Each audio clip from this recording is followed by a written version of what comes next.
विकास करना है, आप भी चाहते, मैं भी चाहता हूँ होना है करके, लेकिन ये जो तरीका अपनाया जा रहा है इसका हमें विरोध है। हरसूल का उदाहरण ले लीजिएगा, पिछले साल है तो पूरे हरसूल को है तो तोड़ के है तो 100 फीट का कर दिया गया, 100 मीटर का कर दिया गया। लोगों ने है तो उसके बाद है तो अपना छोटा घर बना लिए, जितना बचा था उसके अंदर अपने दुकान शुरू कर डाले। फिर एक दिन अचानक है तो 8 दिन पहले तो एक रिक्शे के अंदर माइक लेके घूम रहे कि अब हम आ रहे हैं, हमको और 100 चाहिए करके। तो आपने कहा मजाक। नगर पालिका से ये ऑर्डर भी पूछना चाह रहा हूँ कि कौन से हाईकोर्ट ने आपको वो ऑर्डर दिया था कि इतने सारे इलीगल घर बनाने दो करके?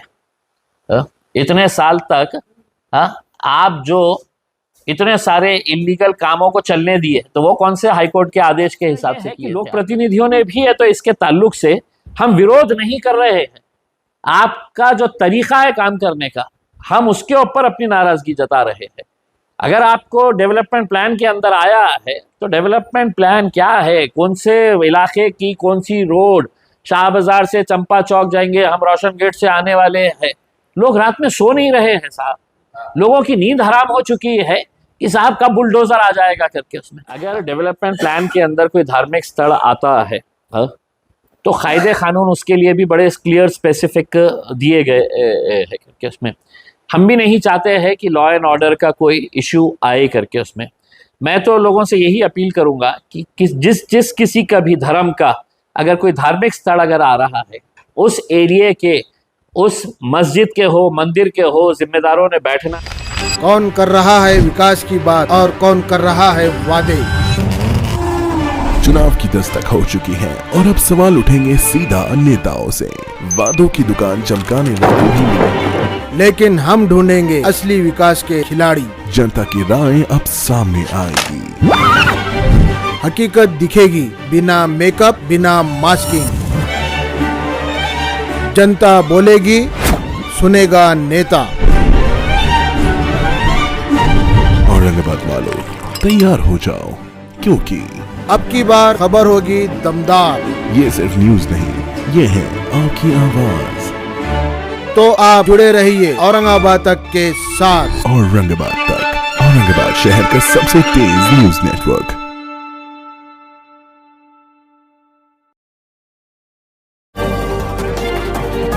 मैं कुछ बातों से तो सहमत हूँ। प्रशांत बम ने ये मुद्दा भी उठाना चाहिए था कि महानगर पालिका के अंदर जो हजारों कर्मचारी काम कर रहे हैं, हजारों कॉन्ट्रैक्ट के ऊपर काम कर रहे हैं, इसकी पूरी एजेंसी किसके पास है? तो एकनाथ शिंदे साहब की शिवसेना के यहाँ के शहर अध्यक्ष जो क्या नाम है, राजपूत साहब के पास, महाराणा एजेंसी जो है विश्वनाथ राजपूत साहब के पास है। ये साहब को महानगर पालिका एक कर्मचारी के लिए समझ लीजिएगा 20,000 रुपये देती है, तो महाराणा साहब जो है वो कर्मचारी को 8,000 9,000 रुपये या ज़्यादा से ज़्यादा 10,000 रुपये खुद अपने जेब में डालते हैं क्या? तो नहीं डालते हैं। ये पैसा जाता है महानगर पालिका के अधिकारियों से लेके क्लर्क तक, सबके पैकेटा फिक्स है। और कुछ नेताओं के पास भी जाता है, उसमें से वो नेता भी उसमें शामिल है जो वहाँ पर आमदार बनकर बैठे हैं, इसीलिए मुंह नहीं खोल रहे हैं। उन्हें ये ठेकेदार ने पहुंचाया नहीं है, वो गरीब कर्मचारियों ने वोट देकर वहां तक पहुंचाया है। तो कुछ बातें जो है वो प्रशांत बम ने जो उठाए हैं वो बहुत गंभीर है। इसमें सबसे बड़ी मेरी नाराजगी जो जी श्रीकांत से है वो इस बात को लेकर है कि मैंने बार बार पत्र लिखा था कि ये गरीब कर्मचारियों के साथ नाइंसाफी हो रही है, आप इनको इंसाफ दिलाइएगा करके। अब आखिर में उनको नोटिस इशू की गई, उनका लाइसेंस कैंसिल करने की बात हो रही है। दरअसल आपको दिखाने के लिए ऐसा दिखाया जा रहा है कि अब महाराणा प्रताप को सेटराइट किया जा रहा है। दरअसल एक बहुत बड़े नेता के करीब का एक आदमी है, उसको ये नया ठेका देना है, तो महाराणा का कैंसिल करो, ऐसा बता के कि ये सब है तो धंधे है तो गलत कर रहा है करके। इम्तियाज जलील बाहर बैठ के अगर पता चल सकता है इम्तियाज जलील को, तो वहां पर बैठ के हर महीना 6-8 करोड़ रुपए के बिल निकालने वाले, महाराणा के 8-8 करोड़ रुपए के बिल निकालने वाले वहां के अकाउंट्स ऑफिसर को क्यों नहीं पता चल रहा? वहां के थेटे मैडम को क्यों नहीं पता चल रहा जो उसकी इंचार्ज है? वहां के कमिश्नर को क्यों नहीं पता चल रहा है? यानी कि कहीं ना कहीं इनका भी इसके अंदर साटा लोटा था, तो इस वजह से है तो ये कर्मचारियों को नाइंसाफी हो रही है, तो होने दो, उसके अंदर अपनी पैकेट अपने को मिल रही है, बस ये काफी है करके। अतिक्रमण को लेकर गंभीर आरोप जो शहर में चल रही था। देखिए, मैंने पहले ही आपको ये बता चुका था कि भाई बरसात में कोई अतिक्रमण नहीं होता है, ये कानून है करके, लेकिन इसके बावजूद भी जिस धड़ल्ले से तोड़फोड़ की जा रही है, मेरा एक सवाल महानगर पालिका से ये है कि आपने तोड़ दिए है, अब कुछ ऐसे तोड़फोड़ हुई है जिसको 1 महीने के करीब हो गया है, आपने रोड का काम शुरू किए क्या? आप 1 महीने के बाद शुरू करने वाले हैं क्या? आपको नहीं पता है, क्योंकि आपकी जेब कंगाल है, आपके जेब में पैसे ही नहीं है। हा? तो अगर आपके जेब में पैसे नहीं है तो ये लोगों को आप इतने सालों से जो वहां पर अपना घर कारोबार चला रहे थे, आप कह रहे हैं कि साहब बगैर परमिशन के बने हैं, तो आप गांधी जी के बंदर बनकर क्यों बैठे हुए थे कि आपने आंख पे पट्टी बांध लिए थे, आपके अधिकारियों ने कुछ सुना नहीं था, कुछ देखा नहीं था करके? इतने सारे इलीगल कंस्ट्रक्शंस बनने कैसा दिया आपने? यानी कि बनते वक्त आपका अधिकारी, आपका इंस्पेक्टर जा रहा है, वहां से पैसा ले रहा है, वहां का छोटा मोटा नेता बोल रहा है कि तू बना, मैं देखता हूं तेरे को, ला इतने पैसे दे दे, आधा तू रख ले, आधा मैं महानगर पालिका को दे देता हूं। तो ये धंधे चल रहे थे। अब अचानक आपको हजारों की संख्या के अंदर है तो सब इलीगल, परमिशन नहीं है करके, तो आप क्यों सो रहे थे इतने साल तक? आपने क्यों बनने दिया है करके? और अगर आपके पास पैसा नहीं है, अब आप जा रहे हैं नितिन गडकरी साहब के पास कटोरा लेकर कि साहब हमको रोड बनाने के लिए पैसे, तो हमने पूरा रोड के लिए तो घर तोड़ डाले, कारोबार तोड़ डाले। अब आप मुख्यमंत्री के पास जा रहे हैं, कब देने वाले, कितने देने वाले, किसी को कोई नहीं पता। फिर पैसा आने के बाद टेंडरिंग प्रोसेस होंगी, बड़ा टेंडर निकलेगा तो तकरीबन नहीं भी बोले तो पूरा प्रोसेस कंप्लीट करने के लिए 1.5 से 2 महीने लगेंगे। यानी कि आप बरसात का महीना जून से लेके सितंबर, आप तोड़फोड़ कब कर रहे हैं? जुलाई के अंदर कर रहे हैं।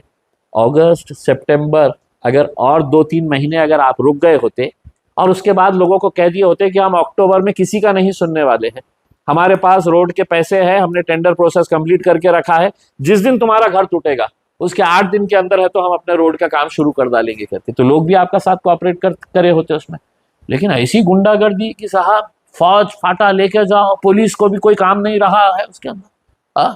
पुलिस वाले भी लगे हुए हैं, इनकी फौज फाटा, 50-50 बुलडोजर्स, उसके रील भी बनाए जा रहे हैं कि कैसे जा रहे हैं करके। तो ये सरकारी गुंडागर्दी से कहते हैं। इसके पीछे एक बात नहीं समझ में आई साहब, गुंडागर्दी को लेकर कलेक्शन करने का काम चल रहा है, नासिक, मुंबई, नवी मुंबई, भिवंडी, इस तरह से सब तरह। देखिए, ये बिल्कुल सही बात, खर्चा निकालने का ऐसा प्रावधान नहीं, इलेक्शन का नहीं है, लाडली बहनों का कब तक लाड़ करने का है करके उनको समझ में नहीं आ रहा है। इलेक्शन खत्म हो गया है, हमने पहले भी कहा था कि लाडली बहनों का लाड़ जो है वो इलेक्शन तक रहेगा करके, लेकिन अब महानगर पालिका का इलेक्शन आने वाला है तो लाडली बहनों का और थोड़ा सा लाड़ करना पड़ेगा। उसके लिए पैसे लाए कहाँ पे, कहाँ से लेकर आए पैसे?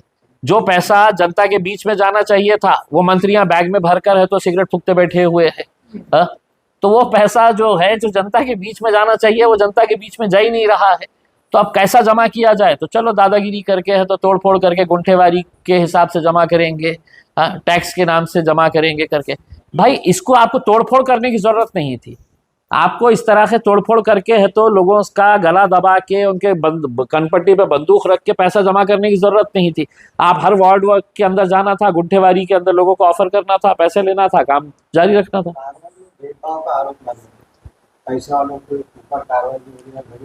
देखिए, कुछ प्रॉपर्टीज की डिटेल्स हमारे पास भी आई है और मैं जाती तौर के ऊपर हर एक एरिया के कहाँ कहाँ पे किस किस को छोड़ा गया है करके इसकी पूरी डिटेल्स हम जमा कर रहे हैं।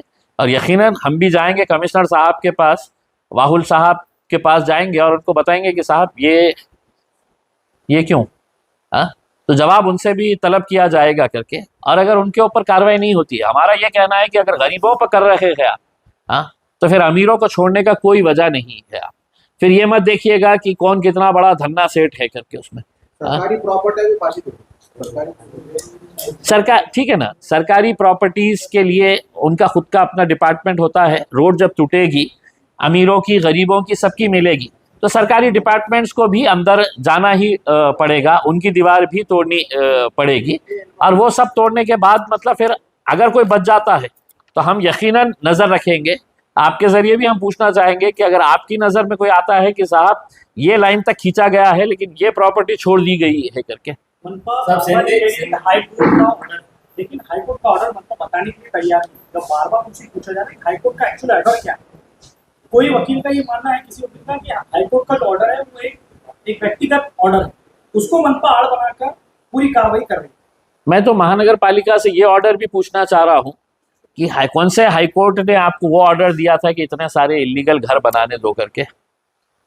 इतने साल तक आप जो इतने सारे इलीगल कामों को चलने दिए, तो वो कौन से हाईकोर्ट के आदेश के हिसाब से किए थे आपने? और अगर हाईकोर्ट का है तो फिर हाईकोर्ट के ऊपर सुप्रीम कोर्ट के भी तो वो ऑर्डर्स है जिसके अंदर साफ कहा गया है, गवर्नमेंट ऑफ महाराष्ट्र का सर्कुलर है, मेरे पास अभी नहीं है, गवर्नमेंट ऑफ महाराष्ट्र का सर्कुलर है जिसके अंदर साफ लिखा हुआ है कि किसी भी तरह का कोई अतिक्रमण, कोई तोड़फोड़, कोई बुलडोजर जो है वो बरसात के मौसम में नहीं करनी चाहिए। 2016 का गवर्नमेंट ऑफ महाराष्ट्र का सर्कुलर है। मेरा ये कहना है, आपको शहर बढ़ाना है, आपको शहर के अंदर विकास करना है, आप भी चाहते, मैं भी चाहता हूँ होना है करके, लेकिन ये जो तरीका अपनाया जा रहा है इसका हमें विरोध है। हरसूल का उदाहरण ले लीजिएगा, पिछले साल है तो पूरे हरसूल को है तो तोड़ के है तो 100 फीट का कर दिया गया, 100 मीटर का कर दिया गया। लोगों ने है तो उसके बाद है तो अपना छोटा घर बना लिए, जितना बचा था उसके अंदर अपने दुकान शुरू कर डाले। फिर एक दिन अचानक है तो 8 दिन पहले तो एक रिक्शे के अंदर माइक लेके घूम रहे कि अब हम आ रहे हैं, हमको और 100 चाहिए करके। तो आपने का मजाक लग बना के रखे हुए हैं कि आप कभी भी जाएंगे कुछ भी बोलेंगे कि हमको इतना है करके। आपने पेपर के अंदर ऐड देना चाहिए था कि साहब बाईजीपुरा के अंदर ये गली के अंदर इतने फीट का रोड रहेगा, इतने मीटर का रहेगा, हरसूल के अंदर इतने मीटर का रहेगा, जालना रोड इतने मीटर का रहेगा कर। किसी को कुछ नहीं पता है। आप जा रहे हैं अपनी मर्जी के हिसाब से है तो कोई तो भी जाता स्प्रे मारता है, ये 16 फीट, वो 14 फीट, ये 5 फीट, ये 6 फीट करके। तो आप कम से कम एक प्रोसीजर के जरिए, और इतनी उतावले क्यों हो रहे हैं भाई? ये क़यामत आने वाली है, खत्म होने वाले हैं आप पूरे के पूरे। क्या वजह है कि आप इतने सालों से ये सब चीज़ों को देख रहे थे अपनी आंखों से, और अचानक अंदर आपके अंदर कौन सा कीड़ा आ गया है कि नहीं साहब अब तो पूरा शहर को गिरा के फेंक डालने का है हमारे को करके। और अगर इम्तियाज जलील बोल रहा है तो इतने सारे ये जो आमदार बैठे हुए हैं इनको शर्म नहीं आ रही है कि अपने लोगों के लिए आवाज उठाए करके? आपने कम से कम है तो ये तो सोचना चाहिए कि भाई हर गरीब आदमी, गरीब क्या मिडिल क्लास आदमी भी रहो, अमीर भी रहो, हर एक को इससे तकलीफ हो रही है। आपने सितंबर के बाद है तो अक्टूबर के अंदर अब आपके पास पैसे ही नहीं है, अब आप देख लीजिएगा उसमें, अब आप रोड शुरू करवाइएगा, जो रोड तोड़े हैं आप शुरू करवाइएगा, अपना घर बेचिएगा, अपने ऑफिस से क्या क्या बेच सकते हैं बेचिएगा, लेकिन काम शुरू करवाइए, क्योंकि आपने लोगों को रोड पे लाने का काम किए हुए। लोग प्रतिनिधि भी खुलकर सामने नहीं आ रहे, कोई नहीं मनपा की तरफ कोई जो है अपना गुस्सा जाहिर नहीं कर रहा है। मेरा यही कहना है साहब, हम तो अब कुछ भी नहीं है, लेकिन हम बोल रहे हैं। हम यहाँ के आमदारों से पूछना चाह रहे हैं, हम खासदारों से पूछना चाह रहे हैं। अरे खासदार तो इतना पावरफुल है कि सुबह है तो शराब की दुकान का एप्लीकेशन देता है और हरकत में आ जाती है पूरी गवर्नमेंट मशीनरी। इतना पावरफुल खासदार रहने के बावजूद भी वो एक मीटिंग क्यों नहीं ले रहे हैं साहब? तो मेरा यह है कि लोक प्रतिनिधियों ने भी है तो इसके ताल्लुक से हम विरोध नहीं कर रहे हैं, आपका जो तरीका है काम करने का हम उसके ऊपर अपनी नाराजगी जता रहे हैं। अगर आपको डेवलपमेंट प्लान के अंदर आया है तो डेवलपमेंट प्लान क्या है, कौन से इलाके की कौन सी रोड, शाह बाजार से चंपा चौक जाएंगे, हम रोशन गेट से आने वाले हैं। लोग रात में सो नहीं रहे हैं साहब, लोगों की नींद हराम हो चुकी है कि साहब कब बुलडोजर आ जाएगा करके उसमें। आप जो प्रोसीजर अपना रहे इन्होंने पहले नहीं अपना, ये कल से पेपर चेक करने काम कर रहे हैं, इन्होंने पहले से थोड़े तो एग्जैक्टली हमारा यही कहना है कि आपने जिस प्रोसीजर के जरिए 70% इलाकों के अंदर जाके आपने तोड़फोड़ कर डाले हैं, अचानक अब आपको क्या हो गया है कि अब आपको समझ में आ रहा है कि पेपर जाके चेक करने का है करके उसमें। तो ये रवैया क्यों बदला है आपका, ये भी है तो कमिश्नर साहब ने हमको बताना चाहिए। वहाँ पर मंदिर है, 2 मस्जिदें हैं, एक जो है डॉक्टर बाबा साहब अम्बेडकर का वहाँ पर पुतला है बुद्धविहार। वहाँ के लोगों का ये मानना है जब तक हमको पैसा नहीं मिलेगा हम यहाँ से हटेंगे नहीं, और कई दलित समाज के लोगों ने तो आत्मदान की भी धमकी दी है। तो आपको नहीं लगता कि शहर का वातावरण कहीं ना कहीं खराब हो रहा है इसके लिए? देखिए, अगर डेवलपमेंट प्लान के अंदर कोई धार्मिक स्थल आता है तो कायदे कानून उसके लिए भी बड़े क्लियर स्पेसिफिक दिए गए हैं कि उसमें हम भी नहीं चाहते हैं कि लॉ एंड ऑर्डर का कोई इश्यू आए करके उसमें। मैं तो लोगों से यही अपील करूंगा कि जिस किसी का भी धर्म का अगर कोई धार्मिक स्थल अगर आ रहा है, उस एरिया के, उस मस्जिद के हो, मंदिर के हो, जिम्मेदारों ने बैठना चाहिए और उसके ऊपर क्या रास्ता निकल सकता है करके ये सोचने की ज़रूरत है। औरंगाबाद तक मीडिया जो है वो पिछले कई सालों से बहुत अच्छी खिदमत दे रहा है, लोगों तक खबरें पहुंचाने का काम कर रहा है और उसकी रीच बढ़ रही है। उन्हें सिल्वर बटन मिला है, मैं उनको मुबारकबाद देता हूं और उम्मीद करता हूं कि आगे उनको सिल्वर की जगह गोल्ड भी मिले, गोल्ड के बाद प्लैटिनम भी मिले और वो इसी तरह से लोगों का काम करते रहे। शुक्रिया।